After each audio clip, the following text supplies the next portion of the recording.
2025 was one hell of a year. I'm gonna need a better bingo card. But we don't need to get into all that. I did discover some new thrift stores, namely because I completely uprooted my life and moved to a new state. And yes, it has officially been 1 year since we moved. This year both flew by exponentially and was also one of the longest years I've ever experienced. How that's possible, I don't know, but here we are. But considering the last time you guys saw me, we tackled a pretty heavy subject. We had a lot of feelings, we had a lot of things to say. I thought that this time we would chill out a little bit and just have a chill, cozy time. So with that, I thought it would be fun to wrap up 2025 by sharing my favorite thrift finds that I found this year.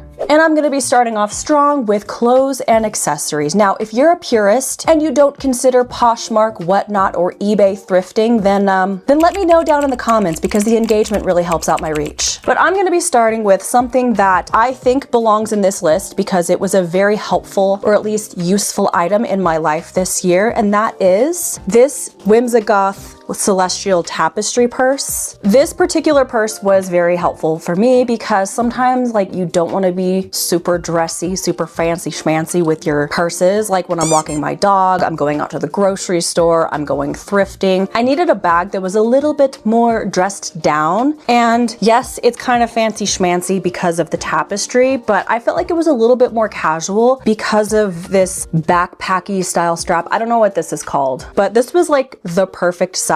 It fit all the necessities, including doggy poop bags. And it also came with this cutie little pouch, which I'm not going to use in my actual bag. I totally could if I just cut these little straps off, but I thought it would be really fun to turn this into a belt bag for Ren Fair because I have a couple of Whimsical wizard looks that I'd really like to wear more in the coming year. And it's kind of cool because one side is a sun, one side is a moon. So I haven't used this guy yet, but this has been in my regular rotation, especially when we're going on walks, running errands, things like that. It adds a little bit of whimsy while still being super casual, so I always feel like myself, even when I'm wearing leggings and t-shirts. The next item I have not worn yet because she needs a little bit of mending, and that is this super sexy, beautiful red 90s dress. Now there's a couple issues. First of all, I need to mend this just a little bit, so this is in my mending pile, but I do plan on tackling my mending pile. Let me know if you guys want a mend pile tackling video for the use of body doubling. I would love to wear this dress. This is my favorite color, and you guys have pointed out that this color looks amazing on me when I've worn tops this specific shade of red. You'd think, being a redhead, red wouldn't look good on you. That's an old wives' tale. It's not true. If you're a redhead, you can still rock red. It also helps that I'm a dark red, and also this is a bottle. I am so sorry. I did not mean to kick you there. Let's just pretend that didn't happen. The next item is among my favorites, but you'll notice there's still a tag on it. I haven't had a chance to wear it. Where's the tag? Here it is. This was $27. I found this at ARC on a particularly devastatingly dry thrift day where I wasn't finding anything, and then I found this, and then I proceeded to find a bunch of good stuff after it. It was a good omen. But the reason why I haven't worn this is A, I need to take it to a cleaner that can handle real fur. Second of all, we haven't really had a winter in Colorado yet. Okay, it snowed twice. First time was pretty good, and then the second time was so I haven't really had a chance to break out the really intense winter wear. I have adapted to Colorado weather to where 50 degrees is nothing. So I'm gonna need 30 and below to wear this and not sweat my tits off. So okay, I'm gonna put this away and try not to kick you again. Okay, I'm so sorry. And then we have this beautiful light duster. I absolutely love this. This is such Whimsical vibes. I believe this is, I don't know if this is a brand from Anthropology. I've thrifted my clothes since I was 16 and I'm 33 now. I stopped shopping in the mall when I realized I could get more bang for my buck at the thrift store. But this does give me Anthropology vibes from what I've seen on Pinterest, but it also gives Stevie Nicks vibes. I have worn this a couple of times, but she's a bit fancy. And full disclosure, guys, when I'm not filming, when I'm not going out, I pretty much live in leggings and t-shirts and sweatshirts. It's something that I need to work on. I need to get dressed every day. I don't leave the house that much because I have the privilege of working from home. But yeah, I really love this. There's a lot of beading on it. It's this thin sheer material, but then you got that beautiful velvet detail. And I feel like this is something that works in the autumn, but it also works every other time of the year. weather willing. Well, this is one of those pieces where people will argue if it counts as real thrifting or not, because I bought this off of Depop. So I've been looking for pieces like this. I was very much into like bell sleeves and this type of top when I was in elementary school. I believe the early 2000s or late 90s, there was a resurgence of like the boho style. Very briefly, I do remember being obsessed with bell bottoms, bell sleeve shirts, things like that. So I feel like things like this heal my inner child in a way. I'm wearing things that I wish I could have worn, things I didn't stock at Kmart. Sometimes we'll splurge because it's hard to find these pieces at the normal thrift store. So I'll go on Depop, I'll go on Poshmark, and I do love this piece. I do get a lot of wear out of it. It's a nice date night top, but also when I'm filming videos, I will wear a nice top. I am wearing leggings on the bottom. Gotta be comfy. I'm gonna do the belts first before I do the dress, just for convenience. These two were also acquired online. So again, you can yell at me if this doesn't count as real thrifting, but the first one is this Sun chain belt, and the difference between this one and all the ones you're seeing online on like Cider or Shein is that this is the real deal. This is the belt that all those other belts are based off of. This is heavy. This is heavy. It also has the metal tag. It has a clasp that's not gonna fall apart. So I used to have the cheap fast fashion version of this, and the things I hate about the cheap fast fashion belts is they fall apart. Every time I wear them, the rings come undone because I sat down you put a little too much stress on the rings and they just. So I always felt like I had to carry a pair of needle nose pliers in my purse every time I wore a chain belt. So when I saw this online and I could tell from the photos that this was the real deal, I snapped it up real quick. And then the next one I actually found while trying to find the moon equivalent of that one, because I know it exists because Ditzy Floral has one. And the moon one that I have, that's the cheap fast fashion version keeps falling apart. Sorry, Poppy's squeaking her toy out there and keeps distracting me. I haven't found it yet, but I did find this cute trinket belt. Get a load of all those little trinkets. If you like the look of this belt, this is actually super easy to DIY. In fact, my friend Tia made a video about it, but this one, you know, she's pre-made. What's the brand? Express. It's very whimsical.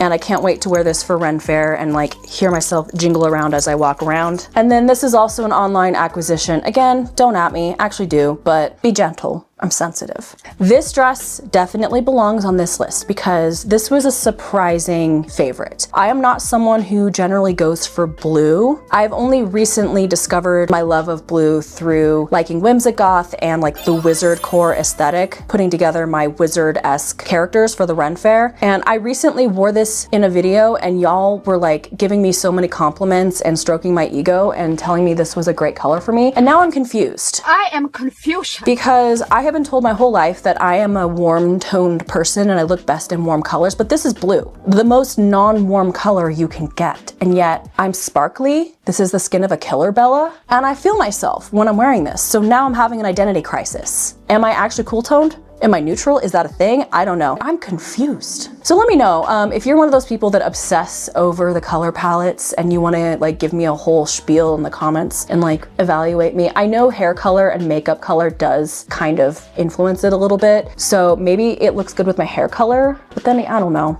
Identity crisis incoming. And then the last piece of clothing. This is a more recent acquisition. If you guys watched my fall thrift with me, I found this at ARC and it was a little expensive, at least for my taste. I'm a cheap girl, okay? I like things cheap, unless I'm buying on Poshmark. But this was like $8, $9, but it's worth it. Because look at this. This is gorgeous. Now this is a warm color and I look great. I'm confused.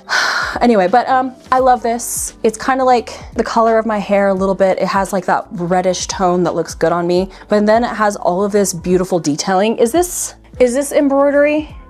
I'm pretty sure that's embroidery. It just looks different because it's on wool. That's another thing that's great about this. This is 100% wool. She's a little bit itchy, but great for layering in the winter time, especially if you're supposed to live somewhere where it's cold. I moved here for the cold. Where's the cold? I know I'm probably gonna get it in February and March, and I'm gonna be like, oh my God, it's too much. Let me yearn, okay? So now we're gonna get into home decor because there's one place I definitely scored this year, and that is home decor. Are things a little expensive right now, especially where I live, but I feel like it's everywhere else. You guys let me know that it's not just where I live. I got a lot lot of data coming from you guys about like the general thrifting scene and where prices are going. Not all of you have felt it. Some of you said it's still affordable in your area, but we got people in New Zealand, Australia, Denmark, Norway, Germany. People from all over the world gave me feedback that it's also expensive where they live to thrift. So despite that, we're gonna take a breath.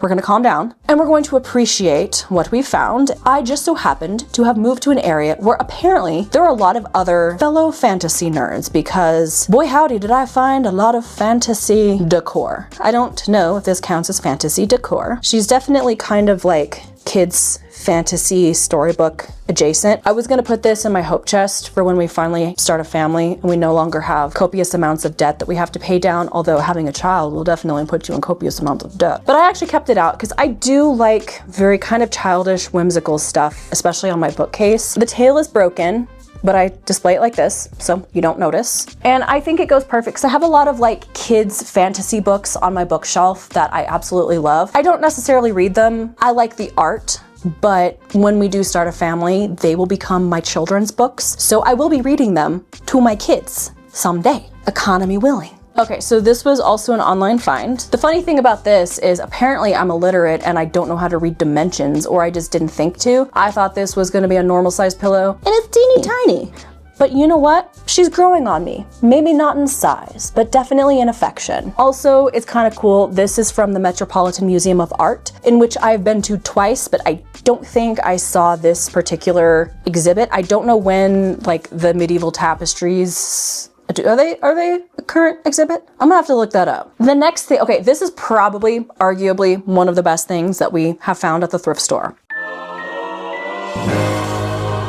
$14.99. Now, I know we like to bitch about prices. This was a freaking steal for this. People are selling this for like $100. One of my friends thrifted this exact set and I believe they charged her $80. $14.99, I'm not gonna complain. Now, is this my first copy of Lord of the Rings? No, I have several. It's not a hoarding problem until there's lots of them. Speaking of fantasy nerdy items, one of the coolest things that I think we found was this tankard or mug. What I absolutely love about this is that no matter which way you turn it, it looks cool. There's a scene on the front and on the back. And of course, the beautiful dragons as the handles. Ceramics is one of my favorite things to find at the thrift store, and then if you add fantasy on top of it, instantly add to cart. And many of you will know that I'm a huge fan of Cicely Mary Barker fairies, and of course, when I found a Cicely Mary Barker painting, I also had to add that to my cart. And then a growing theme that you're gonna sense in this list of my favorite thrift finds is whimsical, celestial. So of course I had to include this beautiful sun frame. Now, have I found a photo that fits in it? No, I have not. It is blank. But I do love it. It adds a lot of whimsy to the space. So I don't know, eventually I'll find the time to print some photos and get one that specifically fits in that frame. I also found this absolutely beautiful kind of fairy collage style binder, and it actually came at the right time because one of my photo albums was falling apart after we moved. So what I ended up doing is just buying some photo album inserts, and so I added those inside, and so I've been slowly kind of moving over all of my photos into that album. Next, I actually didn't buy this myself, but it goes perfectly on theme, and it is this dragon box that my friend Stephanie sent to me for a little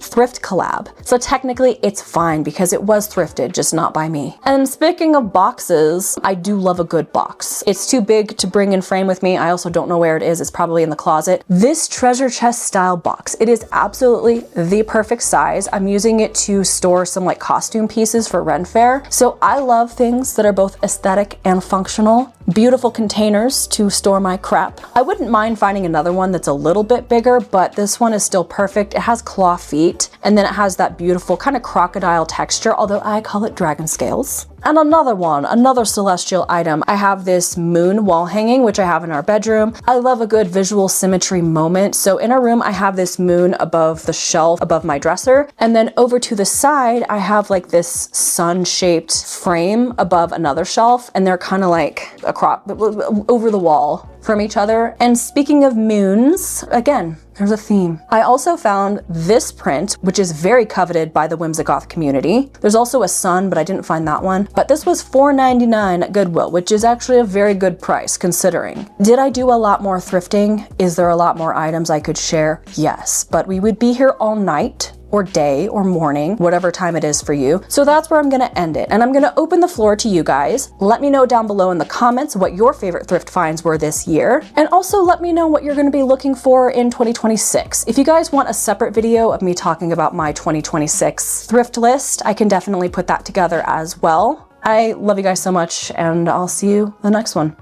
Bye-bye.